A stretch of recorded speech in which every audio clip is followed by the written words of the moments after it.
Hello and welcome to Building Brand You, the show where we help you to accelerate your success, getting you more clients, more revenue, more business and more opportunities by unlocking your greatest asset, you. My name is Kim Hamer and I'm an international business coach and serial entrepreneur. This podcast is designed for you to help you unlock what you already have and to give you a whole host of tools and techniques that can help you to accelerate your success by building your own brand you. Hello everyone and welcome to Building Brand You. In this feature-length episode of Building Brand You, I am delighted to welcome Amy Rowlinson. Amy is a leader in purpose and fulfillment. With a fascination for understanding why people do what they do in life, Amy is on a mission to help entrepreneurs become values-based, purpose-driven, and people-centered.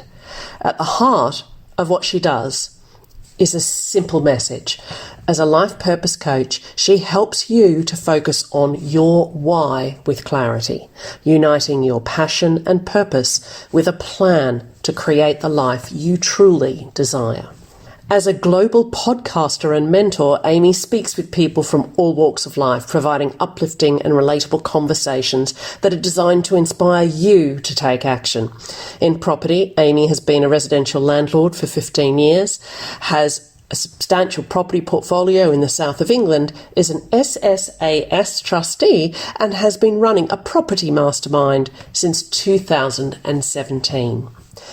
I hope you enjoy my conversation with Amy Rowlinson. Good morning, Amy. How are you today? Thanks for joining me. Oh, Kim, it's such a pleasure to be here. Thank you for inviting me. Oh, I'm so excited to talk to you today.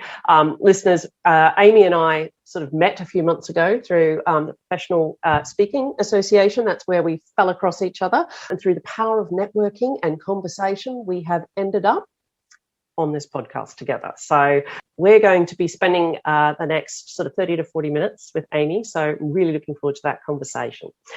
Where I like to start with my guest, Amy, is just tell us a bit about who you are. Who's Amy? Business, personal? You're in charge of the story here. Oh, in charge of my own story. That's good. So I would describe myself as a midlife beginner. I think that's probably the best place to start because that's where I feel I have started more recently in the last few years. And what I mean by that is I've done so many more things in the last few years than I probably have done in a lifetime. And I don't know how or why that's happened. Well, I probably do, to be fair.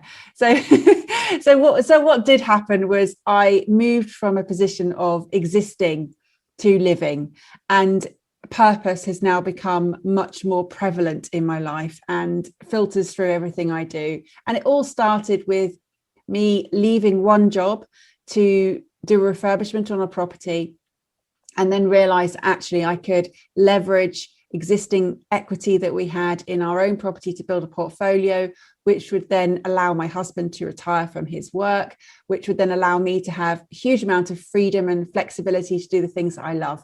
So in a nutshell, I feel like it's been a bit of a whirlwind, although I know that there's been some very long days involved in that sort of time period, but it really has awakened me to a whole different way of living. That sounds like quite a compressed plan of attack there, Amy. So, when did you have that moment of realization that you were just existing, and what was there a moment that actually you remember going, I see it now? I think that there was a sequence of events that led up to a point where I wouldn't say breaking point, but it probably was. It was a point of this can't continue. And that was where my husband, I could really see from a different perspective that he was working such long hours, was working in a space that he didn't particularly enjoy.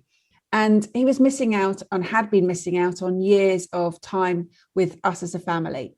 Now, we've been together over 26 years now, and in that time we've always worked as a team together, so we knew that when the children were young, I would be at home with them. He would continue working. Now, that seemed like a great plan at the time.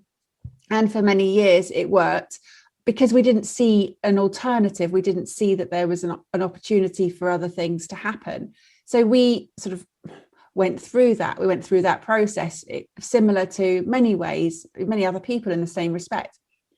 And then I realized that I was seeing a different person. You know, my husband wasn't who he was when we first had children. And over the years, he started to really sort of, I could see something biting away. And this person was not the same person, didn't have the same energy or life. And I just knew something had to change. So whether there was a moment, I think there probably was in the ability that I saw how I could help.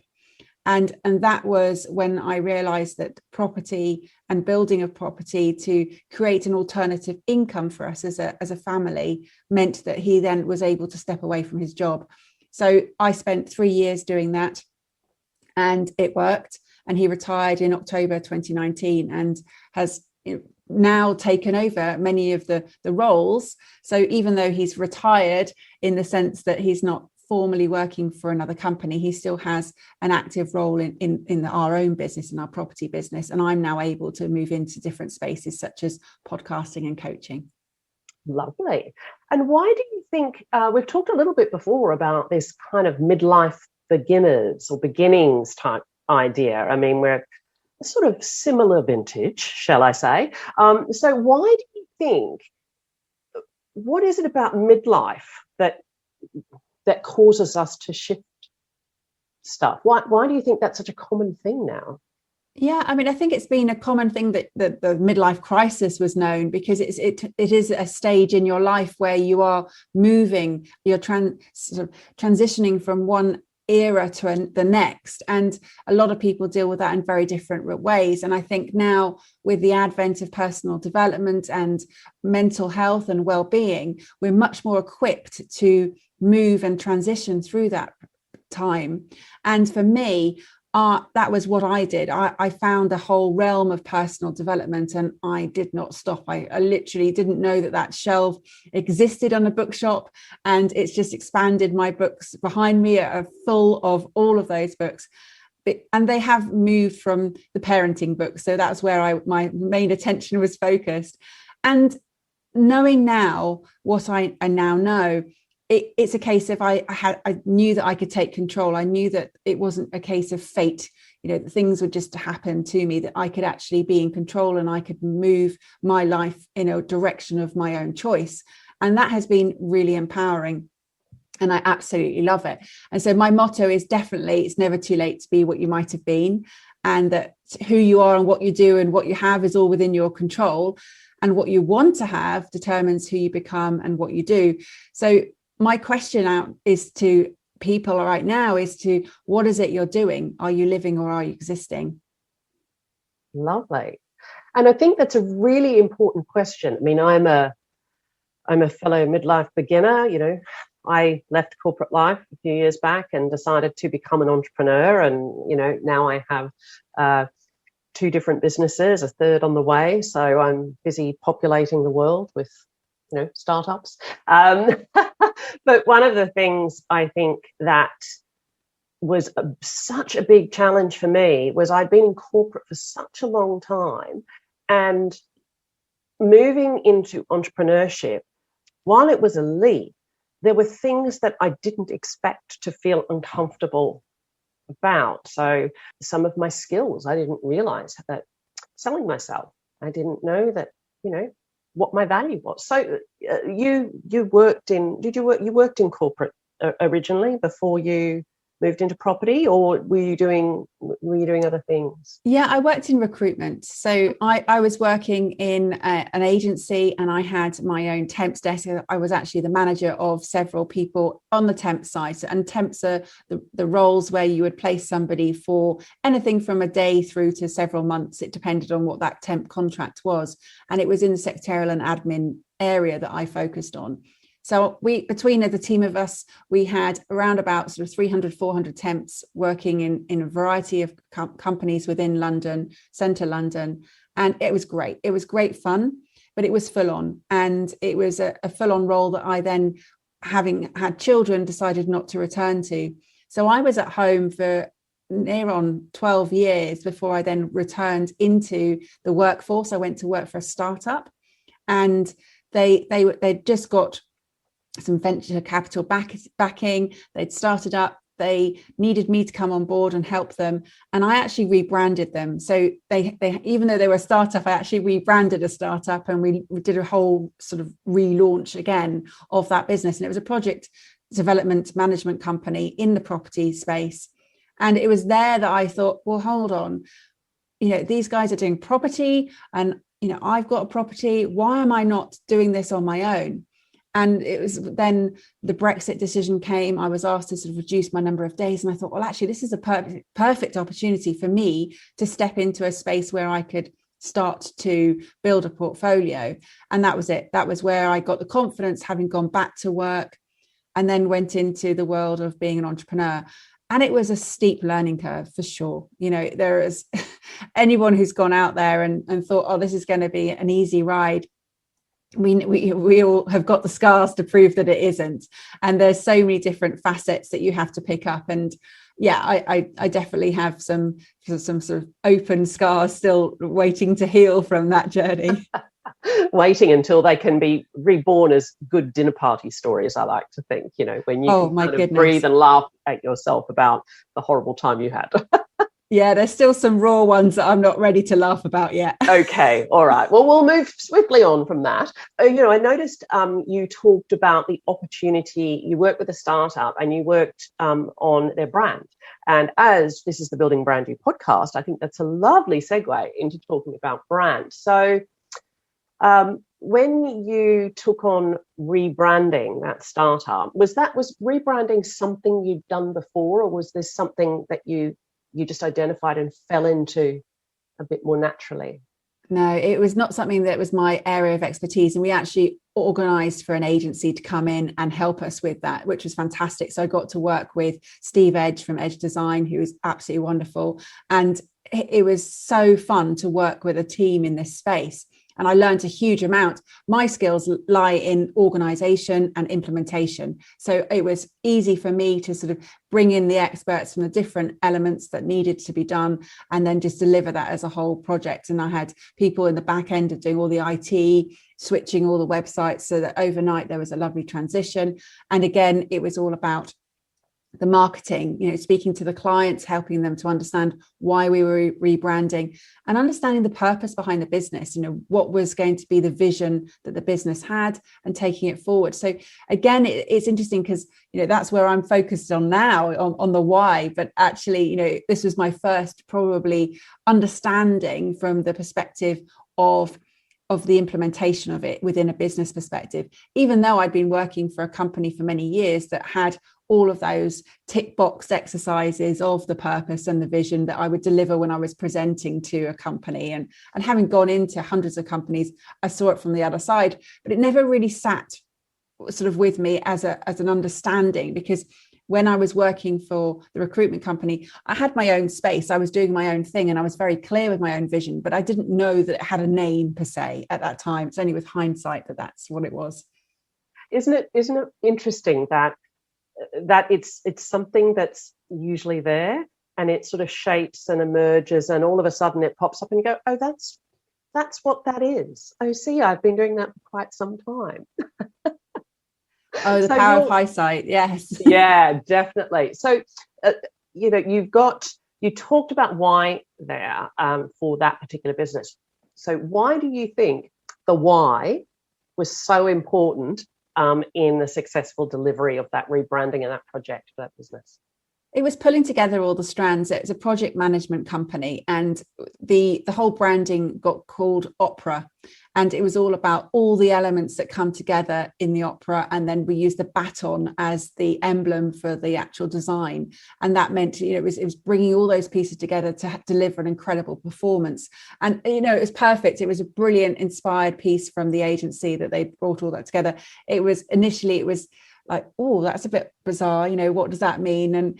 But it makes sense. And when you understand the why, and the story behind the business and the founders of that company, it made perfect sense. And it was easy to then communicate that story to the clients and to all of the different stakeholders within the business, why we were going to choose that as the new brand. And everybody was on board, and it was really exciting, and it looked fab. Excellent. It's obviously something you're really proud of.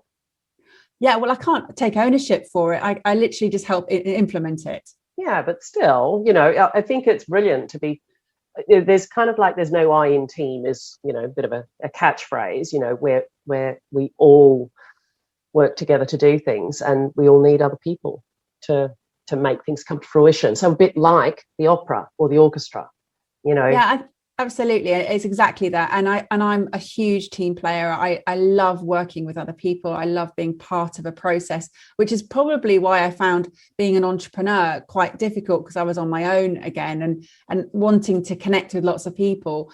But I've managed that in other ways. And now, my businesses are focused around working with other people all the time. I spend all day connecting and talking and speaking and working with people. So it works well.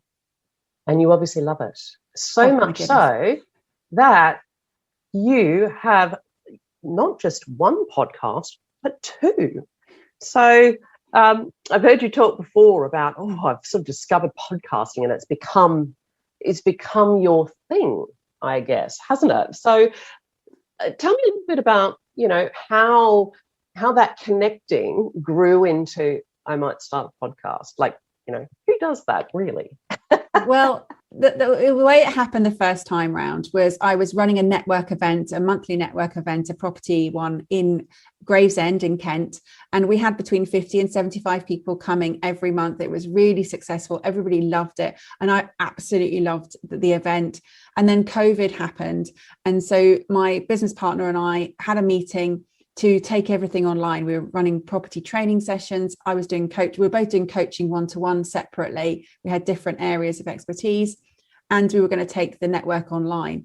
We also had the podcast at that point as well, and that was great. And the reason why we started that podcast up a year before was purely because we had noticed so much demand for practical property information, that we took it into the airwaves so we could serve more people. And when we had that meeting to take it all online, my business partner said that his heart wasn't in it anymore. He sort of wanted to move in a different direction. This seemed like a natural opportunity for that to happen. And I was so upset, and I was shocked. I was like, this is such a shame. We were building momentum, we'd built traction over the last 18 months.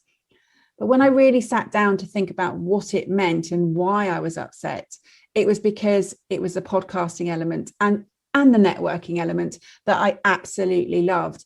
So I thought, well, why don't I just do my own show? That would make sense.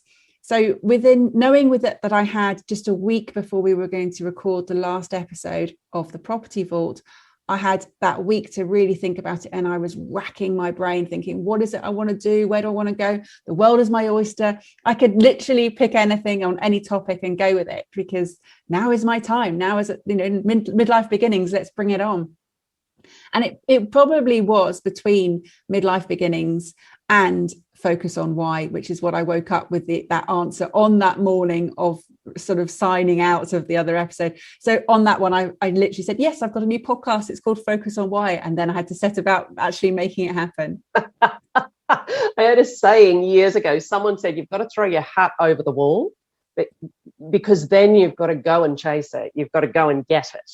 And that's absolutely brilliant. That's often what I talk about with my clients as well, is that, stop making everything perfect before you do anything. Sometimes you've just got to say it and then make it happen. So tell me a little bit about, how you've talked about how Focus on Why came about, but tell me a little bit more about, how you approached the podcast itself, and it's grown to be quite something. I've heard some fairly impressive statistics. So how did all of that start and happen? Yeah, well, Kim, don't believe all the statistics, you know that.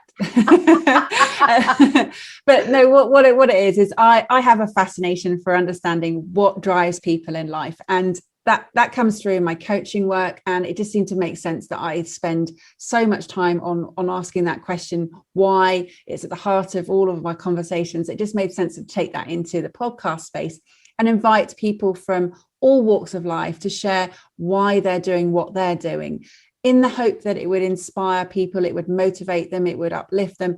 In the times of COVID, it just seemed like a perfect opportunity to launch a lockdown podcast. And we're still in lockdown, it's almost a year later, it's still the case. And it has served so many hundreds of, I wouldn't say hundreds of thousands, but tens of thousands of people, because that's the number of downloads I've had. It's in 78 countries. And I didn't know where it was going to go when I recorded my first episode. And I didn't know who it was going to affect. I didn't know what the impact would be. But I knew that it was a message that I could share, because it was one that I felt had served me and had helped me in my life. And I figured, well, there must be other people out there who don't know that this is a thing, that this is possible, that you can become who you want to become by taking action, taking responsibility, taking control. So that was it. That was my simple concept. Took it into a space where I thought, well, I'll just lead this, see what's going, invite other people on, share the platform with them. And in between each of my interview episodes, I get the opportunity to reflect and observe what I've taken away from those episodes. And I do, and that's exactly what I do. I have reflections and observations, and people reach out to say thank you and what they've done as a result of tuning in, which is just unbelievable.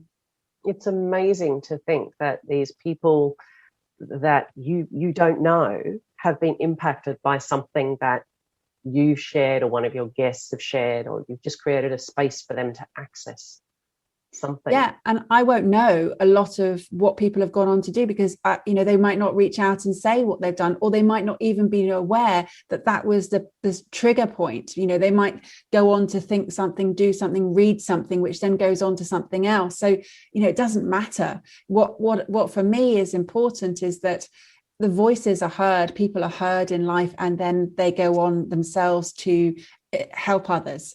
And that is the ripple effect that is caused, that you just won't ever know. And I know that there are many people out there who have missions to achieve financial targets and say, I want a number of my clients to achieve this. From my perspective, yes, that's important, but great that they're achieving that. But for me, it's about making a difference and creating an impact and creating a betterment for the world.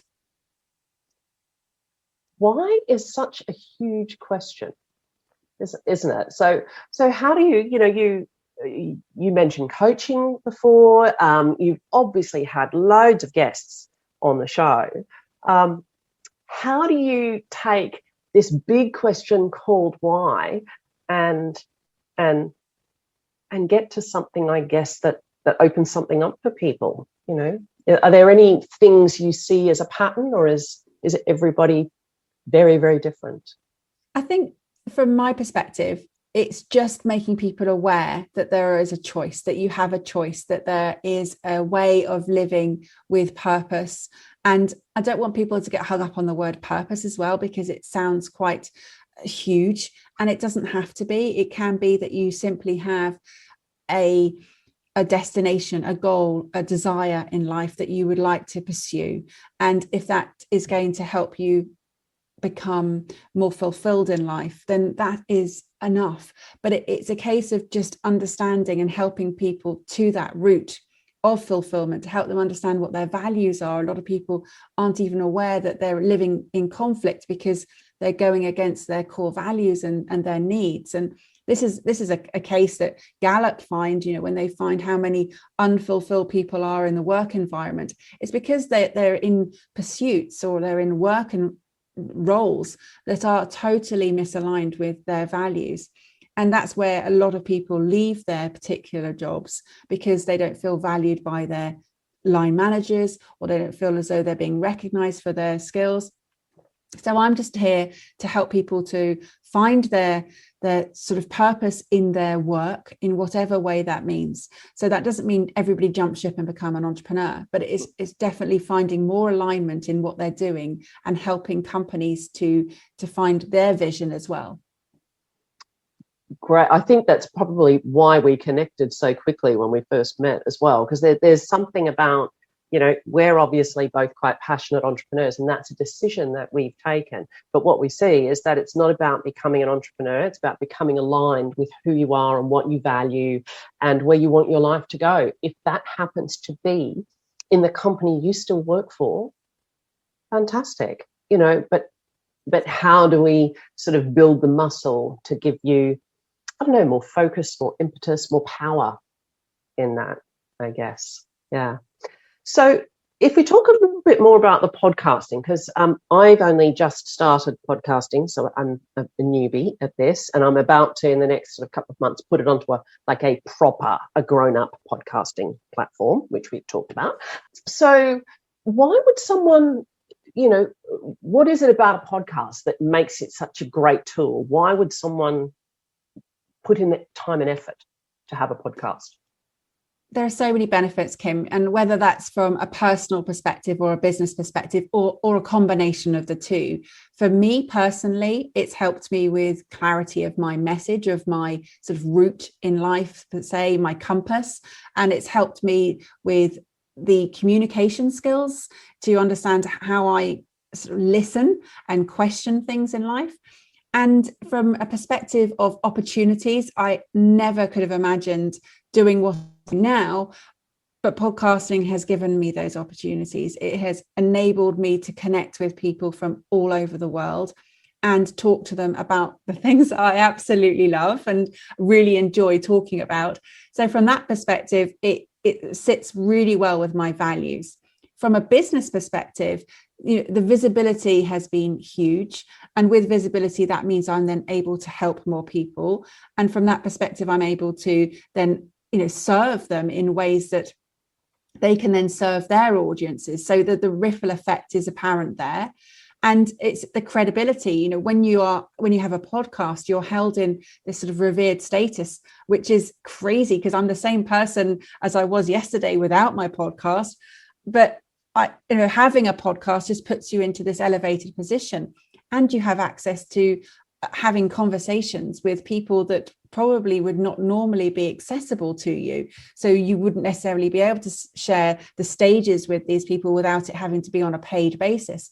Whereas with a podcast, you say, would you like to come on my show? They say, of course, yes, I'd love to come on your show. So, you know, that from that perspective, and then you become aligned with their sort of status. So it does elevate you quite quickly if you do your show well. That, you know, I do need to put a caveat in here that it has to be done from a certain perspective and has to have a really good message. But it's linked to the inspiration. You're inspiring people to take action. And again, they start to see results, and those successes become your successes indirectly. But if they thank you, then they do become your director of successes as well. So there's so many different elements. It's a connection, it's a collaboration, it's the authority that you're building and the visibility to create that incredible brilliance that sort of starts to shine in all directions. Perfect. And I also want to let listeners in on something I heard Amy share actually last night, that when she first launched her podcast, was it you were in the top 4 up there with the likes of Tim Ferriss, Jay Shetty and Tony Robbins? Is that true? Is that what happened? Yeah. So in the scheme of the podcast, I was, Tim Ferriss was number 1, and then there was number 4 happened to be me, and number 5 was Gary Vee, and then number 6 was Rob Moore, the disruptive entrepreneur. So yes, and then it was I was featured in top shows for business for a while, and in that, again, my name, my brand, my whole focus on why is sitting there, and the way it sort of sits in the display, it did put me above Jay Shetty and Tony Robbins and Tim Ferriss. So, you know, it was a moment to screenshot and preserve for forever. So it's great. Yeah. When your children get older and question you and all that sort of thing, and go, look, have you done this? Have you? Well, actually, that was the pivotal moment for the children to sort of sit up and take notice, was when I said to them get your phone out. This is one of my first podcasts as well. It's not necessarily the second one, but with the first one, I said, get your phone out and go on this app. And then I just asked them to sort of scroll down, and then they saw me. And it was that moment that they saw me sitting in a space that they, wasn't just mum, it wasn't just, me sitting in my office. This was actually on an accessible platform. And, they tease me now. They say, Alexa, play Focus on Why. And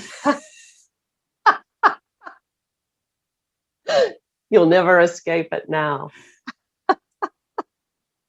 So what you've talked about what podcasting has done for you and the general benefit. So if someone was sort of deciding, is a podcast, investing in time and effort in a podcast or something else, there's blogs, there's YouTube, there's all sorts of ways to market. So what are some of the questions people should ask themselves about, am I right for a podcast, or is a podcast right for me? Yeah, it's about understanding where it fits into your whole client, your whole customer journey, and your business as a whole. Is it the right medium for you to be communicating to your audience? Are your audience in the podcast audience? So those would be the first questions before I even launch into it, is understanding, am I communicating to an audience in this space? So if your audience is not in that podcast space, which I doubt it, because I do feel that majority of people now are erring towards listening to podcasts, there's still a large percentage, particularly in the UK, that haven't adopted it, as opposed to other audiences. They're a bit further ahead. The US particularly much further ahead. It's huge in the States. So if you have a global audience, this would work well for you. And it's a case then of identifying where your audience is, what problem you're going to be solving for them, what solution you're going to be providing, and how you then deliver that, in what format your podcast is going to take shape if you decide that it is right for you. So there's lots of different ways of you putting your own personal spin on it to create your branding around the podcast. And for me, it is my way of delivering my voice. People trust me. They want to come and work with me, having listened to my show. Somebody called me up just before Christmas last year and said, when can we start working next week? And I said, well, I need to sort of explain what I do and how I work. No, I don't need to know anything. I just know you're the right person. And it was purely because they'd been listening to my show, and he'd actually listened just to one episode, and that was all it needed. Most people have listened to several episodes, but a case of then it being sitting well with all of your other platforms. So he went to my website, he looked at my LinkedIn page, and it was all very much saying the same message.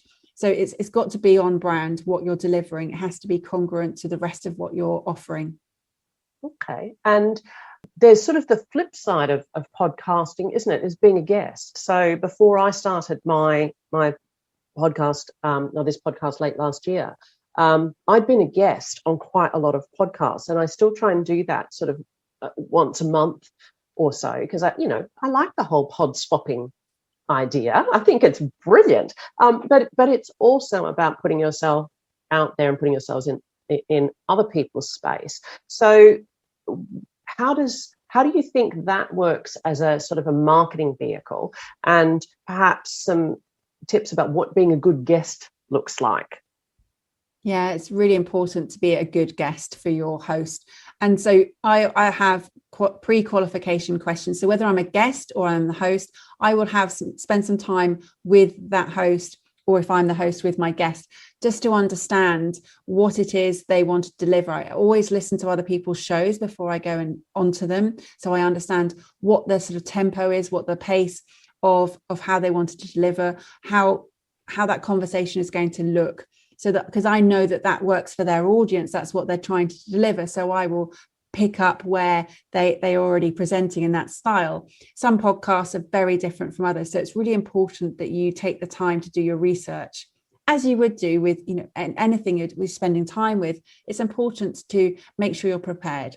So I would ask the right questions of my host. I would say to them, what is it you want to deliver for your audience? What time frame are you wanting to get the message in?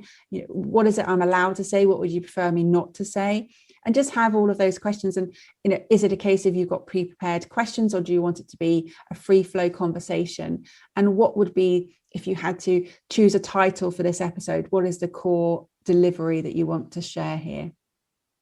Brilliant. I think that's that they're really good tips, because often, I didn't see the need for a podcast, but certainly being a guest on other people's podcasts has allowed me, one, I reach their audience, which is great, but also I repurpose that and I put it on my own social media feeds, and I replay it and say, I did a 20-minute interview here. Check out what I had to say about, branding being non-negotiable, or whatever that particular topic is. And I think there's really smart ways that being a guest on the podcasts can be repurposed and made part of your bigger marketing campaign.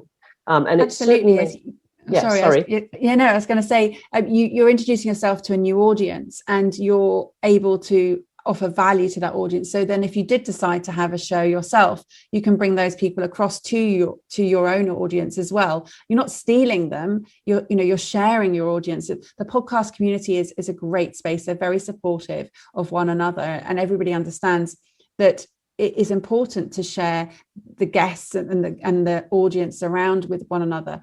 But for me, you're getting your visibility, you're getting credibility, you're connecting with new people. But the most important thing is, if you haven't got the time to run your own show, being a guest is a great opportunity, because you get the leverage and the visibility, but without all of the back effort of all the work of the distribution, of the editing, of the marketing involved there. You can sort of come in, do your stuff, and then help at the other end of the marketing element. Yeah, I also think you mentioned it before in clarity. I think when you're a guest the first couple of times, you might think you're clear about what you want to say, but also you're in the hands of someone else's podcast, someone else's questions. And for me, it gave me practice about what this medium meant and what I wanted to say, and what were my stories and messages that I wanted to leave wherever I went, but how do I make them flexible, given podcasts are, have different angles and different slants. So for me, it gave me a lot of clarity and a lot of practice.